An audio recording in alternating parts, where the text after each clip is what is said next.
Vamos lá, agora vamos começar mais uma trindade no mundo do Pokémon, agora falando sobre os Pokémons de Hoenn. É aqui que Pokémon começa a ficar uma grande bagunça, porque se nos catálogos anteriores eles tinham de 5 a 6 lendários, assim pra gente poder fazer a captura e tal, tudo bem, estava administrado, né? Agora começa uma grande leva de lendários sem muita justificativa e é lendário para tudo quanto é lado. E eles começam a criar tipo até 10 lendários por catálogo, o negócio começa a ficar uma zona. E uma coisa também muito criticada a partir de Hoenn é que os Pokémons eles começam a ganhar uma característica muito Digimon. Foda-se, eu gosto mesmo assim. Pokémon ele é difícil você agregar a uma espécie de Pokémons por muito tempo sem nenhum tipo de referência ou até mesmo fazer grandes inovações. Então eles tiveram que dar uma apelada para esse lado mesmo, e não achei ruim porque ia ficar chato se você estivesse jogando, por exemplo, há 15 anos, 16 anos que Pokémon existe, os mesmos 150. Para falar a verdade, no final da primeira temporada de Pokémon, eu já estava saturado, não aguentava ver os mesmos Pokémons, tanto que na Liga Pokémon você pode perceber que, como já tinham sido mostrados vários tipos de Pokémon, não tinha o que se pôr naquela bosta daquela Liga Pokémon.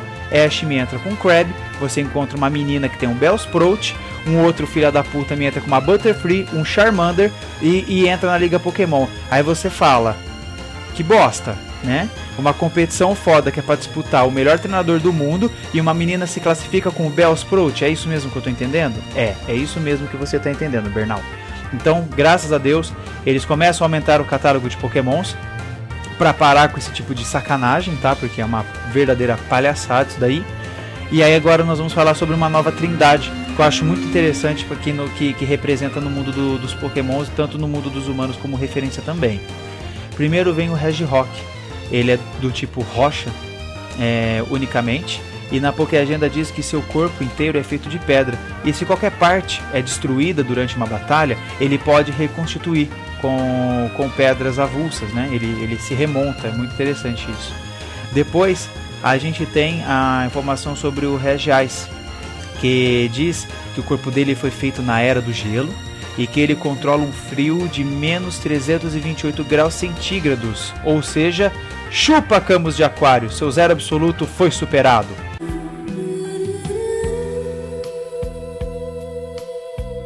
Nós temos o Registeel. É legal entender como a concepção do corpo dele foi criada de acordo com a Pokéagenda. Diz que ele foi submetido a uma pressão subterrânea e temperaturas elevadas há dezenas de milhares de anos, e seu corpo não pode ser arranhado por causa dessa concepção e desse mineral fortalecido do qual ele foi feito. É legal que esses três Pokémons eles representam 3 diferentes eras dentro do nosso mundo também: a Era do Gelo, a Era da Rocha e a Era do Metal. Tá? Achei isso muito bacana referente aos 3 Pokémons, porque até então eles não tinham nenhum tipo de história específica, eles apareciam simplesmente no jogo, estavam lá parados, estáticos, aguardando serem capturados. Só que aí aparece essa denominação, essa diferença das eras, que um representa a Era do Gelo, o outro representa a Era da Rocha e o outro representa tipo como se fosse a evolução das eras, né? E esses 3 Pokémons, eles são pequenas repartições de um grande outro Pokémon que a gente vai falar mais pra frente, eu vou lembrar de mencionar. E aonde, Bernal, esses 3 Pokémons eles aparecem? Na verdade, eles aparecem assim de forma bastante aoi dentro do anime, onde na fronteira da batalha há um treinador em específico que fez amizade com esses Pokémons, porque até então Pokémons lendários não podem ser capturados, né? Porque senão você percebe que toda vez que qualquer pessoa tentar tirar o Pokémon lendário do seu habitat natural para usá-lo, você faz um desequilíbrio brutal no mundo e você começa um apocalipse, né? Agora a gente percebe que no Pokémon, por exemplo, na Fronteira da Batalha, um deles possui uma certa amizade com esses Pokémons, o Regice, Registeel e Regirock, e aí ele usa e batalha com esses Pokémons, etc e tal, mas sem a captura. Então, os episódios ao certo eu não lembro, mas eles aparecem dentro do anime. Tem uma parte em específico que é no Pokémon 8, Lucario e o Mistério de Mil. Lá os 3 lendários também fazem uma pequena aparição aí, já que eles tinham apresentado poucas informações deles até lá. Não mudou muita coisa, eles apareceram no filme e pouco se sabe sobre eles do mesmo jeito.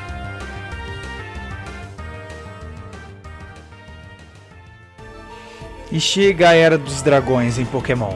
Tudo agora é dragão, dragão pra cá, dragão pra lá. Até uma grande felicidade minha, né, porque não existia dragão. Eu gostava do Dragonite e ele era único, não tinha nada além dele de dragão. Na hora que eles lançam Tyranitar, falei, oba, mais um dragão! Não é dragão. E para com essa cisma com o Charizard e com o Gyarados, porque esses dois estão longe de ser dragão também, tá? E lá vamos nós para uma leva de Pokémons dragões agora que começa a partir destes dois que a gente vai falar agora. O primeiro nós vamos falar da Latias. É o primeiro Pokémon que começa a ter sexo. A gente identifica que é fêmea, né? Pela Pokéagenda a gente também vê que é fêmea. E a Latias tem uma historinha legal que diz e justifica bastante coisa no filme 5 Heroes, que eles aparecem. O corpo ele é coberto por uma pele fina que podem refletir a luz, de tal forma que ele fica invisível. Isso é uma coisa bem legal, que a Latias e o Latias ficam o tempo todo invisíveis no filme e aparecem em momentos determinados. Aqui, na verdade, a Latias ela não tem uma história muito profunda. Os dois, eles não representam nada ao redor do globo. Eles são lendários da alma, tá? Eles representam a alma dos Pokémons e dos seres humanos. Como? Eles têm uma joia rara, que é a joia da alma, dentro desse filme, que explica. E Latios e Latias são os guardiões diretos desta joia rara, tá? Que uma dupla de ladras querem tentar pegar e etc e tal, mas eles não são, por exemplo, representantes ou guardiões de uma coisa muito assim ao redor, não. Eles são representantes da alma, etc e tal, eles são muito fodas. O tipo de Latias é dragão psíquico, tanto quanto de seu irmão mais velho, Latios. Ela é bastante tímida, você percebe que ela é mais infantil, que ela é mais jovem, tá? Em relação ao irmão. Latios é do mesmo tipo, ele é dragão psíquico. Ele também tem o negócio na Pokéagenda dele também é bastante bacana, que ele diz assim: suas asas durante o voo podem ser retráteis, e isso o deixa bem mais rápido que aviões e jatos, que ele pode ultrapassar a velocidade de aviões e jatos. E é bem isso mesmo, na hora que eles estão voando, você percebe, em momentos do filme, ele retrai essas asas assim de uma forma, de um ângulo, que ele tipo ganha uma velocidade supersônica, muito bacana esse negócio. É legal pra caramba ver o Latios e a Latias em ação no filme. E é a mesma coisa, ele é um guardião totalmente protetor dessa alma, dessa gema da alma, que é um que guarda poderes ancestrais, não muito revelados dentro do filme, fala que só representa mesmo coisas ancestrais. E quando as ladras tentam roubar a joia, tirando ela do pedestal, uma espécie de cataclisma acontece em volta da ilha, maremotos, etc. Tipo, uma desgraça, um poder muito grande dentro daquela joia é guardado, e por isso esses dois Pokémons eles foram criados unicamente e exclusivamente para cuidar da joia da alma. Então a gente coloca e representa que o Latios e a Latias eles são representantes de nossas almas. Bem, agora começa a parte onde os lendários começam a ficar realmente lendários e muito guardiões. Aqui agora no próximo catálogo já vem o Kyogre, o grande mestre dos mares. Quando o Kyogre entra em batalha, ele causa chuvas torrenciais, né? Ele é o cara que mexe com esse clima de chuva e água em abundância. Quando o mundo foi criado, disse que 2 pokémons foram nascidos para criar 2 formas, que foi a terra e o mar. Kyogre é o representante direto do mar. A história dele mostra a sua grandeza como uma forma de baleia com nadadeiras gigantes similares a asas, e que ele criou os oceanos com as chuvas. Isso confirma-se com a Pokéagenda. Disse que foram-se ampliados os mares, causando chuvas. Diz que este Pokémon dorme em trincheiras marinhas. Isso é bastante justificado, principalmente pelo poder, né, que ele exerce no jogo. Em Pokémon Safiri, que eu achei muito interessante na hora que começa a descrição de Hoenn, não existe mais equipe Rocket. Depois do flagelo de Giovanni no filme Pokémon O Retorno de Mewtwo, Giovanni ele desaparece e outros vilões vão aparecendo dentro do mundo do Pokémon para tentar capturar os lendários e usar seu poder para fins próprios, né? Aparece o Team Aqua, que é uma espécie de organização rival do Team Magma. A Team Aqua, ela quer com o objetivo pegar Kyogre e fazer uma espécie de monopólio dentro do mundo, como se fossem deus, etc e tal, e usar o seu poder de chuvas e guardião do mar aí para dominar o mundo inteiro. Nessa parte, a gente entende nas informações referentes à história do Pokémon, sendo como a gente consegue conciliar a Lugia e o Kyogre. O que acontece? O Kyogre, ele é o deus do mar. Ele é o cara que criou o mar. Então, a Lugia, ele é só uma consequência. É como se fosse um subchefe.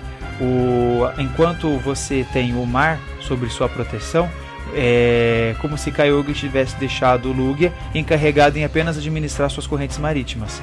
Mas o grande guardião do oceano e das tempestades, de chuvas torrenciais, é Kyogre. E onde Kyogre aparece? Em nenhum lugar específico. Ele aparece de relance no filme do Manaf, no filme 9. Ele também é bastante mencionado durante o anime. E há um episódio especial, um especialzinho lá de uma hora, se eu não me engano, do Pokémon, que mostra o nascer desses 2 Pokémons. Kyogre, ele tem uma orbe sagrada junto com Grundle. Essa orbe ela é usada para despertar. Então, durante o jogo Safira, você tem que impedir que a Team Aqua localize essa orbe e desperte o Pokémon lendário. E quando isso acontece, chuvas torrenciais começam a causar problemas no mundo em uma nova era apocalíptica. E aí você vai precisar de você vai ter outras formas de tentar fazer parar essa chuva e fazer com que Kyogre durma, que já vou explicar já, mas agora vai vir o Grundle. Grundle, ele é um falso cognato dentro do Pokémon, porque todas as imagens que você consegue identificar e encontrar dele, ele está relacionado ao magma, a fogo, a qualquer coisa, entendeu? Relacionada a queimar, etc, sol, tudo mais. Porém, meus amigos, ele é do tipo terra, ele não é fogo de jeito nenhum e não representa tão pouco o fogo. Quando o mundo foi dividido, Kyogre criou os mares e Grundle a terra, ambos que tiveram uma grande rivalidade dentro dos seus corações. É uma espécie de código dos dois. Eles não podem se ver que quer se matar, entendeu? Como se o mar quisesse sobrepujar a terra e vice-versa. Na Pokéagenda, essa mítica é comprovada. Diz que ele estava adormecido no magma subterrâneo desde que lutou ferozmente com Kyogre há muito tempo. No nascimento da Terra, também tem agora uma equipe exclusiva, Team Magma, que quer despertar o Grundle. É mais um cognato doido, né? Team Magma. Mas é por causa disso. O habitat natural de Grundle é o magma. Então usaram mais isso em relação a uma espécie de imagem dele do que o que realmente ele representa. Na verdade, ele é o criador da Terra, do continente, toda essa placa tectônica toda em volta do mundo, foi o Grandon que criou. E os mares vieram por parte do Kyogre.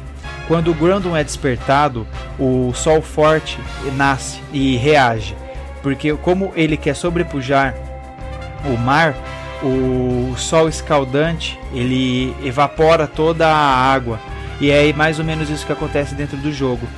Quando ele é despertado pela Team Magma, o cataclisma no mundo que acontece é o Sol Forte, que começa a ressecar tudo e fazer a água desaparecer.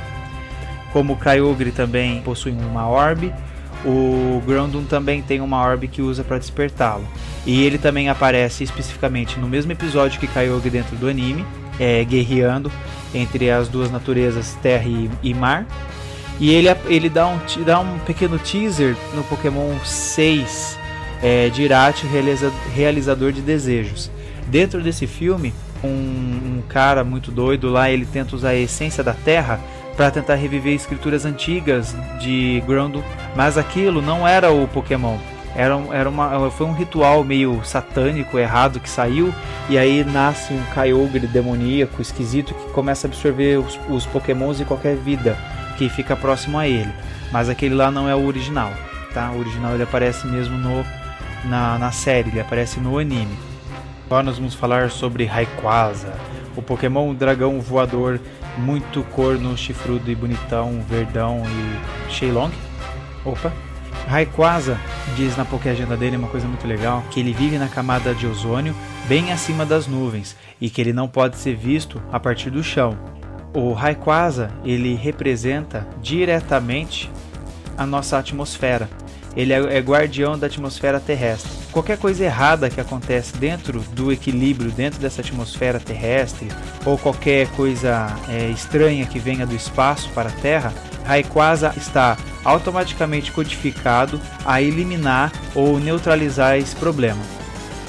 Tanto que no jogo, o Poképower, né, que a gente conhece como o poder do Pokémon, o Pokéball do Pokémon, Rayquaza anula qualquer tipo de efeito atmosférico na arena de batalha. Ou seja, é esse cara o chefe de Groudon e Kyogre.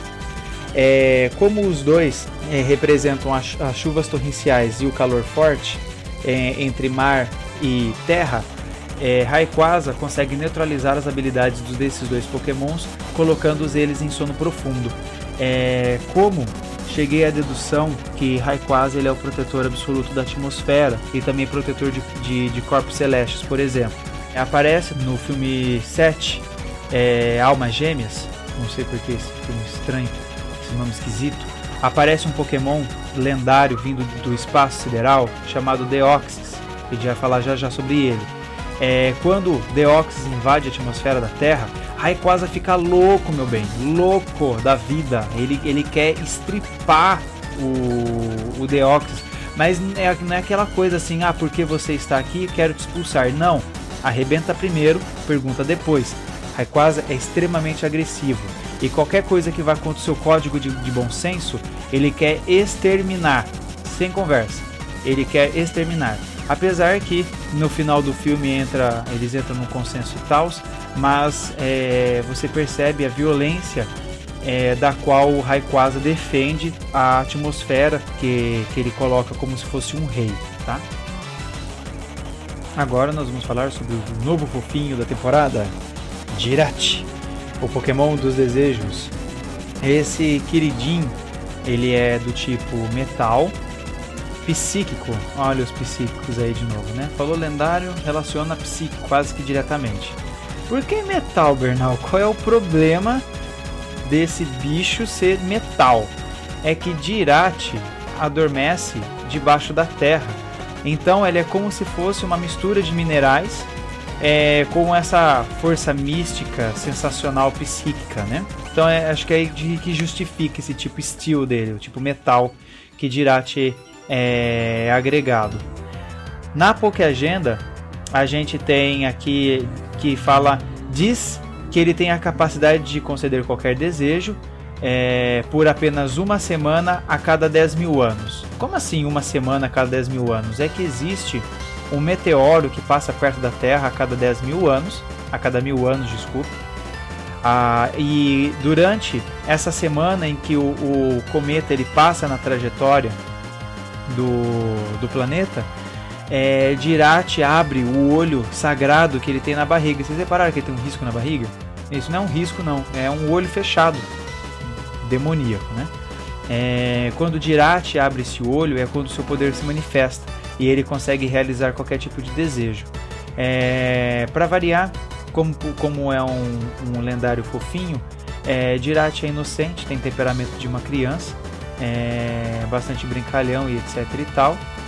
E quando o meteoro ele chega ao ápice e você consegue despertar o poder de Dirac, ele abre o olho e concede para você aí qualquer tipo de desejo. A história de Dirac ele é basicamente essa. Um lunático quer reviver o Groundon porque ele misteriosamente fazia parte do Team Magma. E aí ele quer usar o poder de desejo do Dirac para poder despertar ou poder controlar o Groundon, onde acontece a merdaiada toda dentro do filme. As especificações de onde o Dirac ele aparecem exclusivamente neste filme. Pokémon 6, Dirac, o realizador de desejos. Agora vamos ver Deoxys, minha mãe Sandra Rosa Madalena. Que Pokémon é esse? Esquisito, né? Muito estranho. Por quê? Porque este bicho é um alienígena. E para variar, é do tipo psíquico. Então vamos falar um pouco sobre a Pokéagenda de Deoxys, que vocês vão entender bem porque essa aparência escrota dele. Ele é um vírus alienígena que caiu na Terra em um meteoro, passou por uma mutação, dando origem a este Pokémon. Foi quando ele disse, quando o meteoro caiu na Terra, que ele deixou o Rayquaza maluco da cabeça, que destruiu o coitado, era na verdade aquele meteorito era Deoxys. Havia um vírus, uma espécie de joia dentro do Deoxys que reagiu ao clima da Terra e fez com que ele tornasse essa forma abrupta humanoide. Nas informações de Deoxys, ele é um Pokémon bastante interessante porque ele pode mudar de forma. Foi o primeiro lendário em que você podia trocar de forma. Foi a primeira leva dos Pokémons que podiam mudar a si mesmos. Deoxys possui 4 formas. Ele possui a forma normal dele, que eles ficam com os bracinhos assim que nem tentáculos esquisitos. Depois ele tem a forma de ataque, que ele fica com 3 pontas na cabeça, pontas nos joelhos, e os tentáculos dele ganham pontas também. Ou seja, o ataque nesta forma de Deoxys fica mais forte. Depois nós temos ele na Defense Form, que ele fica com os tentáculos mais grossos e os ombros se emendam com a cabeça, formando uma forma bem defensiva. E depois nós temos o Speed Form, que é quando o Speed do Deoxys ele atinge o ápice. O treinador de Deoxys pode administrar muito bem entre essas formas para adquirir um melhor desempenho durante a batalha. O problema é que os Pokémons eles não mudam de forma dentro da batalha. Então você vai mexer com a sua estratégia de acordo com o que você quer que Deoxys seja, né? Se ele vai ser normal, se ele vai ser para ataque, defesa, ou se ele vai ser apenas rápido.